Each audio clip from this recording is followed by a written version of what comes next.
Kejadian pasal 42. Saudara-saudara Yusuf pergi ke Mesir. Setelah Yakub mendapat kabar bahwa ada gandum di Mesir, berkatalah ia kepada anak-anaknya, "Mengapa kamu berpandang-pandangan saja?" Lagi katanya, "Telah kudengar bahwa ada gandum di Mesir. Pergilah ke sana dan belilah gandum di sana untuk kita, supaya kita tetap hidup dan jangan mati." Lalu pergilah 10 orang saudara Yusuf untuk membeli gandum di Mesir. Tetapi Yakub tidak membiarkan Benyamin, adik Yusuf, pergi bersama-sama dengan saudara-saudaranya, sebab pikirnya, jangan-jangan ia ditimpa kecelakaan nanti. Jadi di antara orang yang datang membeli gandum, terdapatlah juga anak-anak Israel, sebab ada kelaparan di tanah Kanaan. Sementara itu Yusuf telah menjadi mangku bumi di negeri itu. Dialah yang menjual gandum kepada seluruh rakyat negeri itu.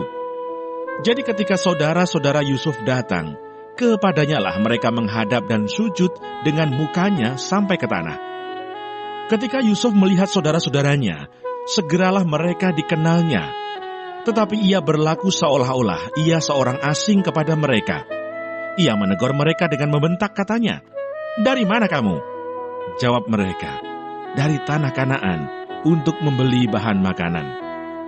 Memang Yusuf mengenal saudara-saudaranya itu, tetapi dia tidak dikenal mereka. Lalu teringatlah Yusuf akan mimpi-mimpinya tentang mereka. Berkatalah ia kepada mereka, "Kamu ini pengintai, kamu datang untuk melihat-lihat di mana negeri ini tidak dijaga." Tetapi jawab mereka, "Tidak, Tuanku, hanyalah untuk membeli bahan makanan hamba-hambamu ini datang. Kami ini sekalian anak dari satu ayah.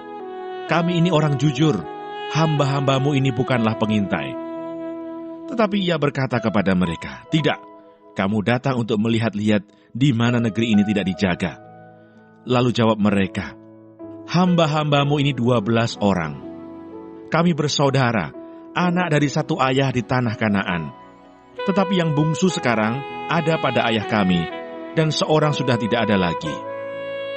Lalu kata Yusuf kepada mereka, "Sudahlah, seperti telah kukatakan kepadamu tadi, kamu ini pengintai. Dalam hal ini juga kamu harus diuji. Demi hidup Firaun, kamu tidak akan pergi dari sini jika saudaramu yang bungsu itu tidak datang kemari. Suruhlah seorang daripadamu untuk menjemput adikmu itu. Tetapi kamu ini harus tinggal terkurung di sini. Dengan demikian perkataanmu dapat diuji apakah benar, dan jika tidak, demi hidup Firaun, sungguh-sungguhlah kamu ini pengintai." Dan dimasukkannya lah mereka bersama-sama ke dalam tahanan 3 hari lamanya. Pada hari yang ketiga berkatalah Yusuf kepada mereka, "Buatlah begini, maka kamu akan tetap hidup. Aku takut akan Allah. Jika kamu orang jujur, biarkanlah dari kamu bersaudara tinggal seorang terkurung dalam rumah tahanan. Tetapi pergilah kamu, bawalah gandum untuk meredakan lapar seisi rumahmu. Tetapi saudaramu yang bungsu itu haruslah kamu bawa kepadaku, supaya perkataanmu itu ternyata benar dan kamu jangan mati." Demikianlah diperbuat mereka.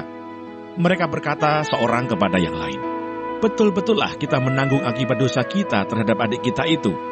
Bukankah kita melihat bagaimana sesak hatinya ketika ia memohon belas kasihan kepada kita, tetapi kita tidak mendengarkan permohonannya. Itulah sebabnya kesesakan ini menimpa kita." Lalu Ruben menjawab mereka, "Bukankah dahulu kukatakan kepadamu, janganlah kamu berbuat dosa terhadap anak itu? Tetapi kamu tidak mendengarkan perkataanku. Sekarang darahnya dituntut daripada kita." Tetapi mereka tidak tahu bahwa Yusuf mengerti perkataan mereka, sebab mereka memakai seorang juru bahasa. Maka Yusuf mengundurkan diri dari mereka lalu menangis. Kemudian ia kembali kepada mereka dan berkata-kata dengan mereka. Ia mengambil Simeon dari antara mereka, lalu disuruh belenggu di depan mata mereka.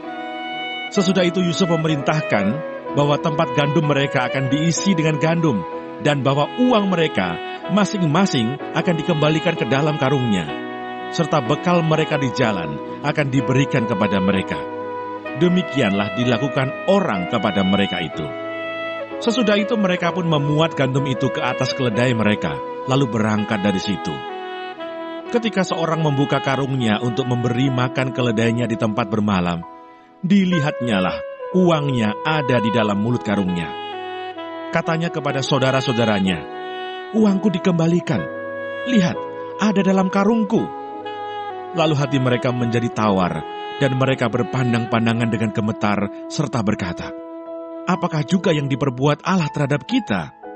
Ketika mereka sampai kepada Yakub, ayah mereka di tanah Kanaan, mereka menceritakan segala sesuatu yang dialaminya. Katanya, "Orang itu, yakni yang menjadi tuan atas negeri itu, telah menegur kami dengan membentak dan memperlakukan kami sebagai pengintai negeri itu. Tetapi kata kami kepadanya, 'Kami orang jujur, kami bukan pengintai. Kami 12 orang bersaudara. Anak-anak ayah kami, seorang sudah tidak ada lagi, dan yang bungsu ada sekarang pada ayah kami di tanah Kanaan.' Lalu kata orang itu, yakni yang menjadi tuan atas negeri itu kepada kami, 'Dari hal ini aku akan tahu apakah kamu orang jujur. Dari kamu bersaudara, haruslah kamu tinggalkan seorang padaku.